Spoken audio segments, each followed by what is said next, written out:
सबको बहुत बहुत बधाई जिन बच्चों ने आज यहाँ पे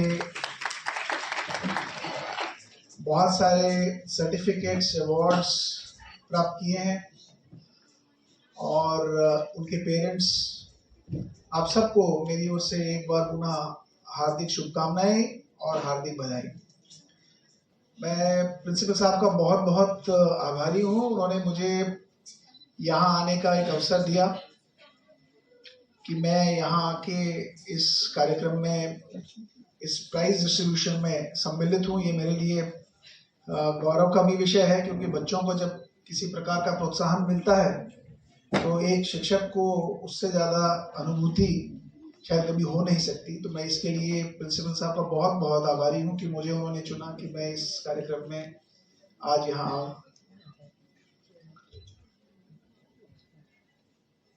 मैं स्टेज पे एक चीज़ ऑब्जर्व कर रहा था। मैं प्रिंसिपल साहब से भी बात हमारी इस विषय में हुई कि जितनी सारी प्रस्तुतियाँ स्टेज के ऊपर हुई उसमें बहुत ज़्यादा हमने बच्चों को, लड़कों को नहीं देखा। और ये प्रिंसिपल साहब की भी शिकायत थी कि बहुत सारे बच्चे जो हमारे लड़के हैं वो स्टेज पे नहीं थे, और ये वास्तव में एक आश्चर्य का विषय भी है। देखिए, हमारे यहाँ भारत में जो शैक्षिक पद्धति रही है वो विभिन्नताओं से भरी पड़ी रही है, और उन विभिन्नताओं में जो थिएटर है, आर्ट है, ड्रामा है, डांस है, म्यूजिक है,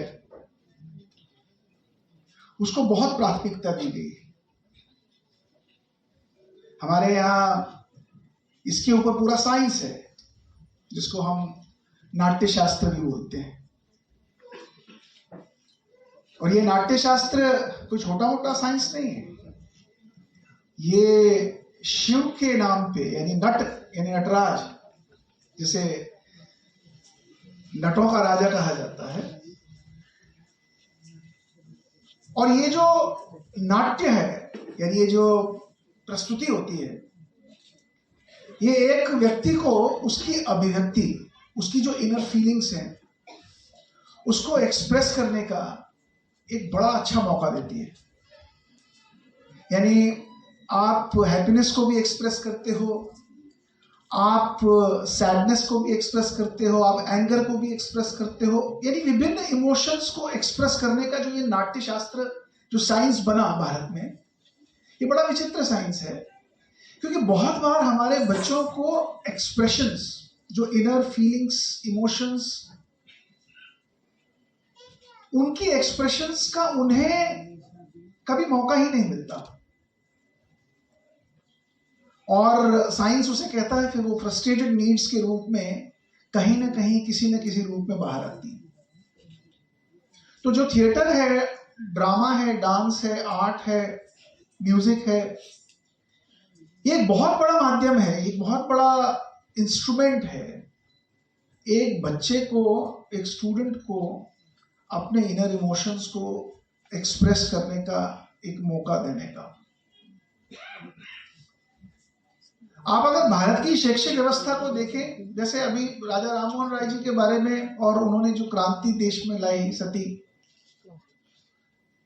भारत वहां से मॉडर्न नहीं बना, भारत मॉडर्न था। और उसके उदाहरण हजारों साल पहले से हमारे सामने विभिन्न प्रकार के ग्रंथों में सामने आते हैं, और एक से बढ़कर एक विश्वविद्यालय, स्कूल, गुरुकुल भारत में रहे, चाहे वो नालंदा, सोमपुरा, उदांतपुरी, वल्लभी, शारदा, कंठनूरशाला, एक से बढ़कर एक विश्वविद्यालय रहे। इनफैक्ट एक पुस्तक है जिसे एक ब्रिटिश इकोनॉमिक हिस्टोरियन ने लिखा है, जिसका नाम था एंगस मैडिसन। एंगस मैडिसन ने अपनी किताब लिखी, उसका नाम था contours of world economy. Contours of world economy में उन्होंने दुनिया भर के सभ्यताओं का अध्ययन किया, और अध्ययन करने के पश्चात उन्होंने पाया कि फर्स्ट सेंचुरी एडी से लेके 18th सेंचुरी तक, 17th 18th सेंचुरी तक भारत का जो कंट्रीब्यूशन था टोटल ग्लोबल जीडीपी का, जो आज हमारा जो कंट्रीब्यूशन है ग्लोबल जीडीपी का, वो लगभग 5 से 7% का है। एंगस मेडिसन ने अपने रिसर्च में पाया भारत का global GDP contribution first century AD से लेकर 17वीं शताब्दी तक लगभग 30 से 35% था। और अगर आप एंगस मेडिसन से पुराने रिसर्च पे भी चले जाएंगे तो आप और हैरान हो जाएंगे। एक श्रीनी कल्याणरामन इंस्टीट्यूट है बेंगलुरु में, उन्होंने और अध्ययन किया इसके पीछे, और उन्होंने कहा, उन्होंने क्लेम किया कि ये 35% नहीं, ये 50% से भी ऊपर का जीडीपी रहा होगा। तो ऐसा भारत में क्या हो रहा था? भारत की मॉडर्निटी अभी नहीं आई, भारत एक पिनाकल पे पहुंचा था। और अगर आप चारों ओर नजर दौड़ाएं तो आपको ऐसा कोई क्षेत्र नहीं मिलेगा जिस क्षेत्र में भारत ने अपना वर्चस्व स्थापित नहीं किया था। फिर चाहे आप अंतर्राष्ट्रीय स्तर के लेखकों को या ट्रैवलर्स को पढ़ें, चाहे ह्यूनसांग को पढ़ें, फाहियान को पढ़ें, जिनजान को पढ़ें, तो आप हैरान हो जाएंगे। दुर्गम से दुर्गम रास्तों से दुनिया भर से लोग भारत आना चाहते थे, क्योंकि भारत की जो शैक्षिक व्यवस्था थी वो बहुत ही विभिन्न थी, और उसको पाने के लिए दुनिया भर से लोग यहां आते थे। यूरोप से आते थे, उस जमाने में अमेरिका होता नहीं था, उस क्षेत्र से भी आते थे, पर्शिया से आते थे, अरब से आते थे। और कितने ही हमारे तक्षशिला जैसे संस्थाओं में, नालंदा जैसे संस्थाओं में वो अपनी शिक्षा ग्रहण करके वापस अपने देशों में लौट जाते थे। इनफैक्ट बहुत लोगों को शायद इस बात की जानकारी नहीं होगी, मैं क्योंकि कश्मीर से हूं, कश्मीर में एक जगह है जिसका नाम है रोजाबल, और ऐसे बहुत सारे रिसर्चर्स ने लिखा है कि जो लॉर्ड जीसस था उसके जो 13 to 30 ईयर के मिसिंग ईयर्स हैं, वो 13 to 30 ईयर के मिसिंग ईयर्स उसने कश्मीर में आके गुजारे और वहां से भारत का दर्शन भी लिया। इसीलिए कहते हैं जब वो वापस गए तो जो ओल्ड टेस्टामेंट्स थे और जो न्यू टेस्टामेंट्स हैं उनमें बहुत बड़ा अंतर है, मतलब उनमें भावों में बड़ा अंतर है, क्योंकि भारत के भाव की प्रस्तुति उनमें झलकती है। तो आप आज जो घरों में छोटे छोटे खेल बच्चों को खिलाते हैं, आप चेस खिलाते हैं, तो हमें कभी कभी लगता है कि शायद ये बाहर से कोई गेम आई है। ये भारत के अंदर निर्मित गेम थी, ये यहाँ की इनोवेशन थी। इसको बोलते थे अष्टपदा। हम बच्चों को सांप सीढ़ी खिलाते हैं, हमें लगता है कि शायद ये बाहर विदेश की कोई इन्वेंशन है। ये भारत की इन्वेंशन थी। इसे बोलते थे मोक्ष पदम। और मोक्ष पदम भी क्यों बोलते थे?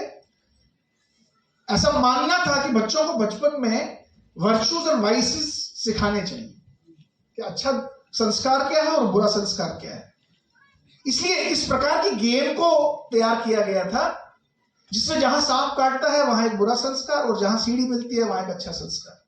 और जब ऊपर 100 पे जैसे हम आज पहुंचते हैं तो उसे मोक्ष पदम कहा जाता था, यानी एक बच्चे के अंदर बहुत सारे अच्छे संस्कारों का प्रवाह होगा। हमारी बहुत सारी यूनिवर्सिटीज जंगलों में होती थी, फॉरेस्ट यूनिवर्सिटीज बोलते थे।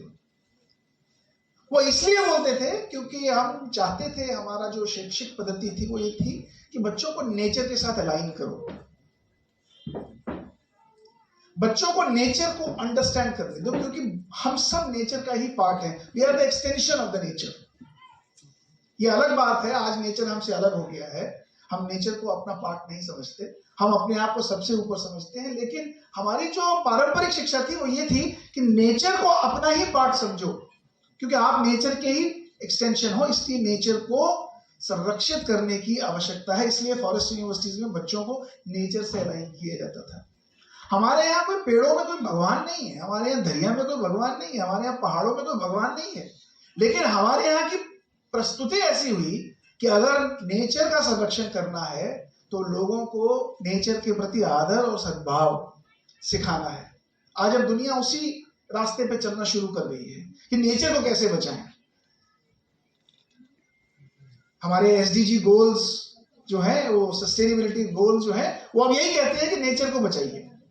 लेकिन ये हजारों वर्ष पहले भारत ने इसका संकल्प लिया था और हमारे ग्रंथों में इसका वर्णन है कि कैसे पेड़ों को हम पूजते थे, कैसे दरियाओं को हम पूजते थे। वो इसलिए कि उनको संरक्षण कैसे मिले, क्योंकि हम उसी का पार्ट है।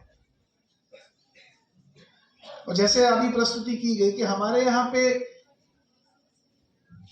महिलाओं के साथ कोई प्रताड़ना होती थी, ऐसा नहीं था। आप हैरान हो जाएंगे ये सुन के कि अभी दुनिया को ट्विन स्टार्स के बारे में बहुत अभी 100-150 साल पहले ही पता लगा। हजारों वर्ष पहले हमारे यहाँ ट्विन स्टार्स के बारे में दर्शाया गया है। और उन ट्विन स्टार्स में भी एक ऐसा ट्विन स्टार, क्योंकि ट्विन स्टार में क्या है कि एक स्टार स्टेशनरी होता है और एक स्टार उसके इर्द गिर्द घूमता है। हमारे यहाँ के उस जमाने के साइंटिस्ट, जिन्हें हम स्पिरिचुअल साइंटिस्ट कहते हैं, उस जमाने के साइंटिस्ट ने उन ट्विन स्टार्स में से भी एक ऐसा स्टार ढूंढा जिसका नाम था अरुंधति वशिष्ठ, जिसे आज का साइंस अभी 150 साल पहले जिन्होंने उसको ढूंढा वो उसे एल्कॉन मिजार के नाम से कहते हैं। लेकिन कई हजार वर्षों पहले अरुंधति वशिष्ठ के नाम से ये स्टार, इसमें क्या है, इसमें और बाकी ट्विन स्टार्स में डिफरेंस क्या थी कि इसमें एक स्टार स्टेशनरी नहीं है, दोनों स्टार एक दूसरे के इर्द गिर्द घूमते हैं। और बहुत सारे प्रांतों में एक पद्धति है कि जब नया वर वधू शादी करके बाहर निकलता है मंडप से, तो पहला काम उनका होता है कि वो इस अरुंधति वशिष्ठ को देखें और उनके उन मूल्यों को, उन संस्कारों को अपने मैरिड लाइफ में इंटीग्रेट करें। ये भारत की पद्धति थी। आज आप सर्जरी को इतना बहुत बड़ा वेस्ट का इन्वेंशन मानते हैं, हजारों वर्ष पहले सुषुप्त संहिता डॉक्ट्राइन बना पूरा शल्य चिकित्सा के ऊपर। दुनिया की सबसे पहली जो कैटरेक्ट सर्जरी थी, मैं ऑस्ट्रेलिया में एक बार एक यूनिवर्सिटी में गया, मैं हैरान हो गया वहां पे देख के कि वहां पे बाहर उन्होंने आदि गुरु सुषुप्त की मूर्ति लगाई हुई और नीचे लिखा हुआ था फादर ऑफ सर्जरी। अनफॉर्चुनेट है कि पिछले 1000 वर्षों में जब हम इन्वेडर्स के अधीन हुए, जब हम कॉलोनियल्स के अधीन हुए, हमारी जो शैक्षिक व्यवस्था है वो चरमरा गई और हमारे को लेबल करने लगे कि आपके यहाँ दकियानुसी तौर तरीके हैं। वो इसलिए क्योंकि वेस्ट को प्रूव करना था व्हाइट मैन्स बर्डन। ये जो व्हाइट मैन्स बर्डन का कॉन्सेप्ट था कि दुनिया में केवल जो सभ्यता यूरोप की है वो सबसे अग्रणीय सभ्यता है, जो बाहर बाकी सभ्यताएं हैं वो सबसे छोटी है। इसलिए उन सभ्यताओं के अंदर ऐसी ऐसी कुरीतियों को बाहर निकालने की कोशिश की गई और हाईलाइट करने की कोशिश की गई कि ये आपके अंदर खराबी है। लेकिन जो हमारी अच्छी चीजें थी, जिनके कारण से ये सभ्यता ने दूर दूर तक दुनिया भर में अपना वर्चस्व रखा हुआ था, वो कभी उसकी प्रस्तुति हुई नहीं। तो इसलिए ये बहुत जरूरी भी है हमारे लिए कि हम अपने बच्चों को अपने उन संस्कारों के साथ जोड़ें। हमारी सबसे बड़ी चुनौती कहाँ पे है एज अ पेरेंट? आज मैं जब सब पेरेंट से पूछता हूँ आप अपने बच्चे को क्या बनाना चाहते हैं या क्या बनता देखना चाहते हैं, 99% पेरेंट्स का एक आंसर होता है कि किसी को सचिन तेंदुलकर बनाना है, किसी को बिल गेट्स बनाना है, किसी को अंबानी बनाना है, हर किसी ने किसी को आइडियलाइज करके रखा है। कोई ये नहीं कहता कि मैं अपने बच्चे को खुश बनाना चाहता हूँ, मैं अपने बच्चे को वही बनाना चाहता हूं जो वो है।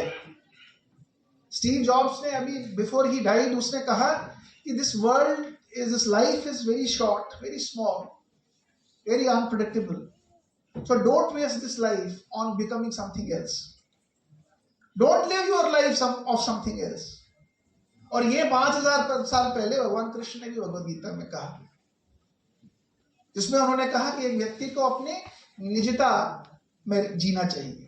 उस निजता में अगर वो फेल भी होता है, वो उसे वही निजता जीनी चाहिए, ना कि किसी परधर्म को यानी किसी और लाइफ को, किसी और व्यक्ति को सिंबलाइज करना चाहिए।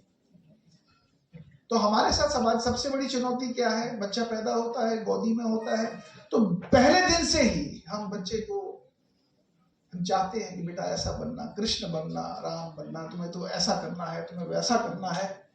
और डे वन से उसके अंदर उस ईगो को हम जन्म देते हैं, जिसको वो अपने जीवन भर चलाता रहता है, क्योंकि उसे कुछ बनना है।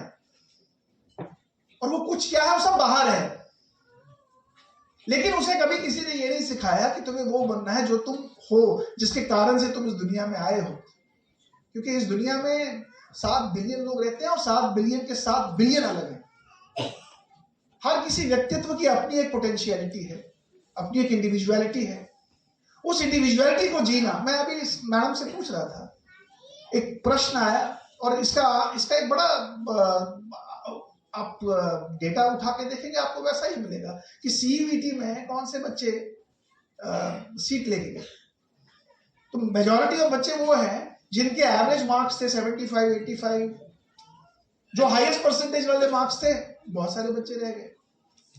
और दुनिया भर का डेटा भी उठा के देख लीजिए। मैं 25 साल में आईबीएम के साथ काम किया हूं।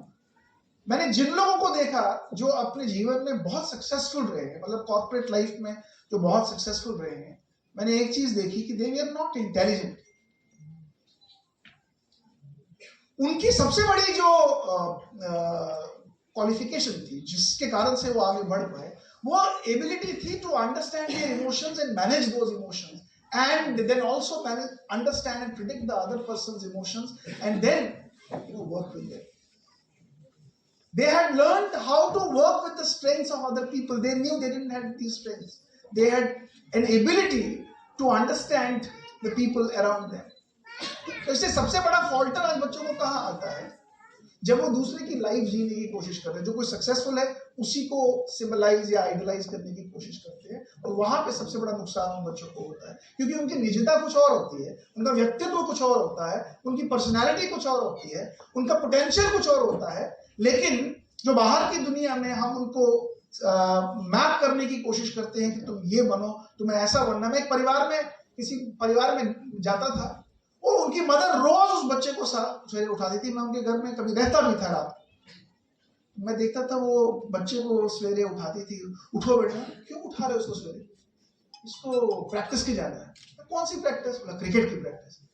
नहीं जाएगा, नहीं जाना होगा। बोला नहीं, अगर नहीं जाए, मिस हो जाएगा तो how will he become a cricketer? और मैंने कई बार जब उस बच्चे से बात की, he never wanted to become a cricketer. उसका मन, तो मुझे एक दो बार मुझे उससे कहा कि उसको सिंगिंग का बड़ा शौक था और उसके फादर बड़ा डिसलाइक करते थे उसको। Eventually he has today become a very good singer, but let me also tell you, our children hate us. They may not be able to express that hatred the way other people express their hatred. Your neighbor expresses that hatred. Our children have a different way of expressing that hatred. आपसे ढंग से बात नहीं करेंगे, आपकी बात सुनेंगे नहीं, आप वही करेंगे जो उनका मन है, आपका मन है वो नहीं करेंगे, आपसे आर्ग्यूमेंट करेंगे। आप इन इंडिकेटर्स को समझ लेना, ये हेट्रेड का ही एक भाव है जो इस एक्सप्रेशन में आपके सामने आ रहा है। बिकॉज बहुत सारे पेरेंट्स जो अपने बच्चों की उन फीलिंग्स को, उन इमोशंस को सप्रेस करते हैं, जो बनना चाहते हैं, जो वो करना चाहते हैं। पेरेंट का काम है सिर्फ जो साइड के 2 वॉल्स होते हैं गार्ड करना, उसके बीच में उसको खुला छोड़ना। और जहां जहां बच्चों को अपनी रियलिटी, अपनी इमोशंस को एक्सप्रेस करने का मौका मिलता है, आप देखिए बड़ा संतुलित व्यक्तित्व बन जाता है। और समय के साथ साथ भले ही उनके मार्क्स बहुत हाई ना हो, वो जीवन में कभी उदास नहीं रहेंगे और जीवन में कभी चिंतित नहीं रहेंगे और जीवन में हमेशा सफल रहेंगे। मुझे कभी कभी लगता है कि हमारे पास पेरेंटिंग स्कूल होना चाहिए, और पेरेंट्स को या तो जॉब छोड़ के तो नहीं आ सकते, लेकिन इवनिंग में 1 साल का डिप्लोमा पेरेंटिंग का होना चाहिए, जहां वो आए और वक्त की, समय की मांग के हिसाब से पेरेंटिंग समझे। आप चीजों को अपना लक्ष्य ना बनाए। प्राइस आएगा, कल कुछ और चीज आएगी, परसों कुछ और चीज आएगी। ये वक्त जो है बदलता रहता है। आज अच्छा है, कल अच्छा नहीं होगा।